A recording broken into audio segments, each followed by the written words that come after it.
Want to change your WhatsApp number without losing your chats and groups? Here's exactly how to do it, step by step. First, open the WhatsApp app on your Android phone. Tap the three dots in the top right corner, then go to Settings. You can also tap your profile photo to access it. Next, tap Account, and then select Change Number. Now, read the short info screen and tap Next. Here, enter your old phone number in the first field and your new number in the second. Make sure both are in full international format. On the next screen, you can choose if you want to notify your contacts about the number change. You can select All Contacts, Contacts you've chatted with, or Custom List.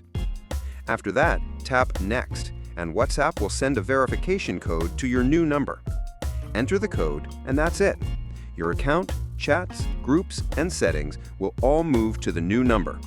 Nothing gets deleted. You keep all your history, just with a new number linked to your account. And that's how to change your WhatsApp number on Android without losing anything. Like and follow for more quick mobile tutorials, and comment if you want the iPhone version too.